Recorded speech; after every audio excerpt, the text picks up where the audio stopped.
अस्सलाम वालेकुम, good evening. कैसे हैं आप सब? Welcome to my new vlog.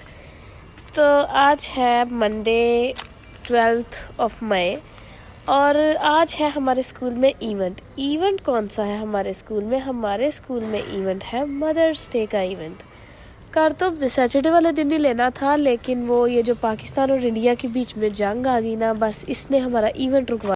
सुबह 7 बजे के करीब लगता है हमारा स्कूल और बच्चे आ रहे थे। हमने जल्दी जल्दी से डेकोरेशंस करने की कोशिश की कि जल्दी जल्दी से डेकोरेशंस हो तो चीज़ें सेट हो, लेकिन ये बच्चे आज भी लेट थे। फिर हमने चार्ट बनाना था तो चार्ट बनाना शुरू किया। मैंने 8th क्लास के एक बच्चे से कहा, मैंने कहा इसमें कलर कर दो। मैंने उसको राइट कर दिया, सारा वो कलर कर रहा था। फिर उसके बाद कुछ बच्चे मेरे साथ हेल्प कराने आ गए कि हम बलून्स ब्लो कर देते हैं। तो ये लोग सारे बच्चे मिलके बलून्स ब्लो कर रहे थे और मैं इनको कह रही थी कि जल्दी कर लो, 9 बज जाएंगे, इवेंट स्टार्ट हो जाएगा। फिर थोड़ा सा हमने ये इसका कर्टन वगैरह सेट किया, बैकग्राउंड पे लगाया और फिर एक और कलर, पिंक कलर के कॉम्बिनेशन के साथ उसको सेट किया। हमारे पास आया था एक नया बच्चा। आज इस बच्चे का, एक ग्रे शर्ट वाले का था फर्स्ट डे। मैंने उसको कहा पढ़ाई वगैरह बाद में करते हैं, पहले ज़रा टेस्ट दो, डेकोरेशंस कितनी अच्छी कर सकते हो। फिर उस बच्चे ने हमारे साथ बलून्स ब्लो करने में हेल्प की और उसके बाद मुझे करना था सारी क्लासेस का विज़िट। तो मैं सबसे पहले 4 और 5th क्लास में गई, वहाँ देखा बच्चे कुछ आए थे कुछ नहीं।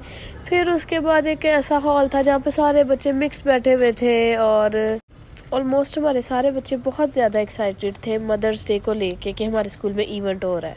फिर उसके बाद भाई ये बलून्स की डेकोरेशंस शुरू हो गई और हमने इसका एक रिंग बनाना शुरू कर दिया, जो कि बड़ी मुश्किल से ही बन रहा था, लेकिन मैंने बच्चों को सारा कुछ सिखाया हुआ है। तो ये जो चीज़ें बाहर से होती हैं वो हम खुद ही कर लेते हैं क्योंकि बच्चे बड़े अच्छे हैं। सारी टीम, ये सारे 9th 10th के बच्चे हैं जो जाने जाते हैं कायनात टीम के हवाले से। स्कूल में कोई भी फंक्शन हो, इन लोगों ने बहुत अच्छे तरीके से जो है वो सारी चीज़ों को प्रिपेयर करना होता है। और अब ये बलून्स के रिंग्स बन गए तो इन्होंने फिर बैकग्राउंड पे इसको लगाना शुरू किया तो इनको समझ नहीं थी आ रही हमने कैसे लगानी है। मैंने इनको थोड़ा सा गाइड किया कि इस तरह से आप लोग लगा लो। और फिर टाइम भी देखा कि 8 बज चुके हैं, जल्दी जल्दी कर लो वरना 9 बजे फिर मामा ने कहना है कि इतना टाइम लगा दिया।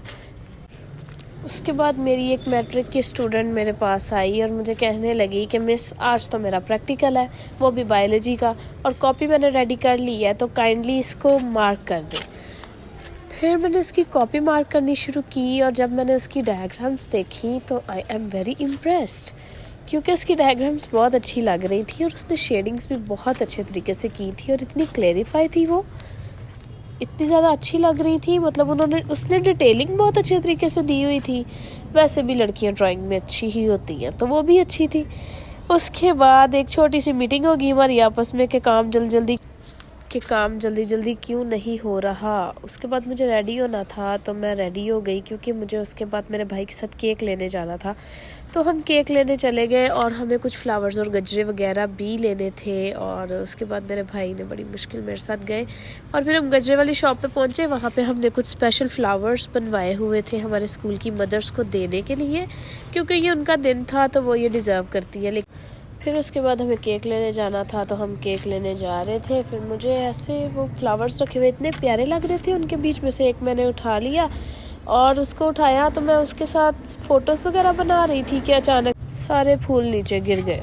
फिर हम बेकरी गए, बेकरी से हमने केक डिसाइड किया, वो लिया। और ऐसा कभी नहीं हो सकता कि मैं और मेरा भाई बाहर ना जाए और हम अपने लिए कोई चीज़ ना ले, तो हमने डिसाइड किया हम पियेंगे रेड ग्रेप्स। ऐसे सारी चीज़ें करके मैं स्कूल पहुंची और मुझे मामा की बार बार कॉल्स आ रही थी कि मदर्स जो हैं उन्होंने कहीं जाना है तो जल्दी आ जाए। मैं जैसे ही आई मैंने टेबल वगैरह बाहर सेट कराया और फिर उसके बाद ये चीज़ें निकालनी शुरू कर दी। चीज़ों में थे गजरे थे, कुछ तो मामा के लिए थे और कुछ जो थे वो मदर्स के लिए थे और कुछ हमारी टीचर्स के लिए थे। तो हमने सोचा कि हम लोग जो है वो टीचर्स को, मदर्स को, इनको इस तरह से जो है ना वो विश करेंगे। फिर उसके बाद कुछ मैंने ली थी पेटल्स, फ्लावर पेटल्स, और फिर उसकी थोड़ी सी डेकोरेशन सोच ली कि ऐसे टेबल के राउंड इस तरह से डेकोरेशन कर देते हैं तो ज़रा थोड़ा सा अच्छा लगेगा जब वो केक वगैरह कट करेंगे। डेकोरेशन में तो शुरू से ही हम बड़े अच्छे हैं, सारी डेकोरेशन आती है हमें।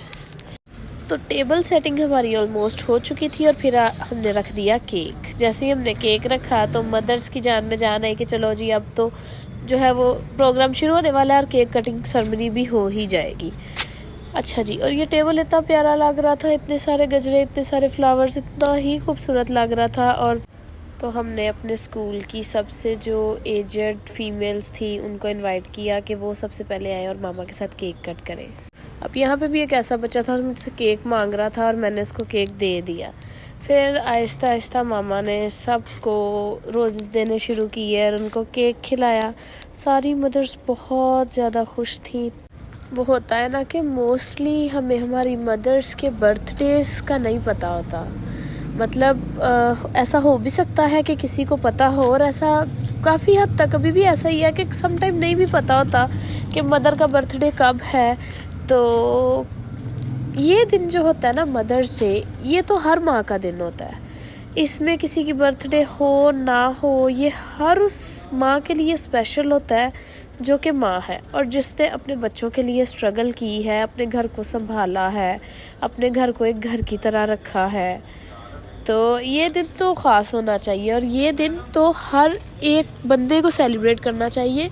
इसीलिए स्कूल में ये इवेंट कराया था कि बच्चे एटलीस्ट अपनी मदर को मदर्स डे वाले दिन थोड़ा सा स्पेशल फील कराएं, ठीक है, और उनको थोड़ा सा स्पेशल ट्रीट करें। क्या ही होता है, एक माँ हमसे क्या ही चाहती है, हमारा प्यार, हमारा केयर और हमारी तरफ से दी गई थोड़ी सी अटेंशन, जो कि आजकल के ज़माने में कभी कभी ऐसा होता है कुछ बच्चे देते भी हों लेकिन कभी कभी नहीं भी दी जा सकती, बिज़ी होने के शेड्यूल से या जो स्टूडेंट्स पढ़ते हैं उनकी वजह से, कोई भी रीज़न हो सकता है। लेकिन सम टाइम ऐसा होता है कि हमसे हमारी माएँ इग्नोर हो जाती हैं या हम किसी का गुस्सा किसी पे निकाल देते हैं या अपनी माँओं पे निकाल देते हैं। तो आज के दिन हमें ये सोचना चाहिए कि आज के दिन में ज़रा हम अपनी माँओं के साथ थोड़ा सा प्यार से बात करें, उनको थोड़ा सा स्पेशल ट्रीट करें ताकि उनको पता चले कि हमारे बच्चे हमसे कितना प्यार करते हैं, जो कि हम वैसे भी करते हैं। लेकिन ये ज़रा दिन उनके लिए थोड़ा सा ख़ास बनाना मुझे लगता है कि हमारा फ़र्ज़ होना चाहिए, क्योंकि हमारी माएँ खुशी के साथ या कभी भी इस तरह से अपनी बर्थडे सेलिब्रेट कभी नहीं करेंगी जैसे वो अपने बच्चों की बर्थडे सेलिब्रेट करती हैं। हमारी माएँ ना हमारे लिए बहुत ख़ास होती हैं। आप कहीं से भी आए, कहीं से भी थके हारे आए, सारा दिन मेहनत करें, चलना भी मुश्किल हो जाए, घर के अंदर आए और आप अपनी माँ को अपने सामने देखें तो आप दोबारा से अपने काम पे जा सकते हैं। माँ के चेहरे में, माँ की प्रेजेंस में इतनी ताकत होती है कि हम चाहे जितना मर्जी थके हो लेकिन हम वापस चले जाएंगे, बस एक बार हमारे घर में हमारी माँ होनी चाहिए। कुछ लोग ऐसा करते भी होंगे, घर आते हैं, पूछते हैं अम्मी किधर है, मामा किधर है, कहाँ है, मतलब इस तरह से। और मैं खुद उनमें से एक हूँ। मैं बाहर से आऊँ, मेरी पहली कोशिश होती है कि मैं पूछूँ मेरी माँ किधर है, मामा किधर है। जब तक मुझे वो नज़र ना है मैं पूछूंगी मामा किधर है, बस यही होती है माएँ। अब यहाँ पे है दो बच्चे, इमरान और यशब। ये मामा के लिए स्पेशल गजरे लेके आए थे कि ये मामा को मदर्स डे ऐसे विश करेगी और ये हर साल ऐसे ही विश करते हैं। ये बच्चे हमारे जो है वो काफ़ी देर से पढ़ रहे हैं इधर ही और बड़े अच्छे हैं। अब बारी आती है केक डिस्ट्रीब्यूशन की। कुछ माओ ने जाना था अपनी ड्यूटीज़ पे, अपने काम पे, तो इसलिए बस जल्दी जल्दी से वो लोग यही कह रही थी कि जल्दी जल्दी से जो भी करना वो कर ले, हमें जाना है। फिर बच्चों की बारी आ गई तो फिर बच्चे मामा को विश करना शुरू हो गए और सारे बच्चे वन बाय वन जो भी वो जिस तरह से चाहते थे उन्होंने मामा को विश किया। और फिर उसके बाद मैंने मामा को विश किया ज़्यादा सारे फूलों से। उसके बाद हमें करना था एक सॉन्ग का शूट, तो हम उसके लिए रेडी हो रहे थे। जो बच्चे उसमें परफॉर्म कर रहे थे वो ज़रा तैयारी श्यारी कर रहे थे उस चीज़ की, और कुछ लोग तो इधर बैठ के केक खा रहे थे। और केक खा क्या रहे थे, केक एक दूसरे को खिला रहे थे। और इन्होंने केक का इतना बुरा हाल किया था क्योंकि ये केक इनको मिल गया था कि ये लोग खा ले, और ये लोग सारे वन बाय वन प्लेट्स लेके आ रहे थे। कुछ बच्चे खुद ही उठाए जा रहे थे केक कि हमें केक दो। फिर मुझे नहीं मिल रही थी घर में विक्स, लेकिन खुदा का शुक्र है कि मुझे विक्स मिल गई क्योंकि इसका बड़ा ज़रूरी काम है। फिर हमें एक्ट के लिए चाहिए थे कुछ आंसू, तो हम जो हमारी बच्ची थी जिसने परफॉर्मेंस करनी थी, मैं उसके लगा रही थी विक्स आँखों के नीचे कि उसके टीयर्स आए ना, आंसू शो हो जाए, और वो बच्ची रोने के बजाय हंस रही थी। और ये बड़ा ही अजीब सी बात थी कि हम कोशिश कर रहे थे कि वो रोए लेकिन वो तो हंस रही थी। विक्स लगाने के बाद भी वो हंस रही थी, शायद उसको इतना ज़्यादा फील नहीं हो रहा था। खैर वो कह रही थी कि आ गए हैं मेरे आंसू थोड़े थोड़े, तो फिर हमने कहा चलो सही हो गया, अब अगर आ गए हैं तो, अगर नहीं आए तो हम उसको दोबारा से और विक्स लगा देते उसकी आँखों में, लेकिन हो गया था सब कुछ। फिर उसके बाद ये बच्चा भी इसी तरह से था कि इसको रोना था और इसको रोना नहीं आ रहा था, तो वो रोने की बजाय हंस रहा था। लेकिन खैर अब ये वाली जो परफॉर्मेंस है वो मैं आपको नेक्स्ट वाली वीडियो में शेयर करूँगी। और मेरी तरफ से आप सबकी मदर्स को हैप्पी मदर्स डे। खुदा आप सबकी माओ को लंबी ज़िंदगी अता फरमाए। Thank you for watching my vlog. मिलते हैं अगले व्लॉग में।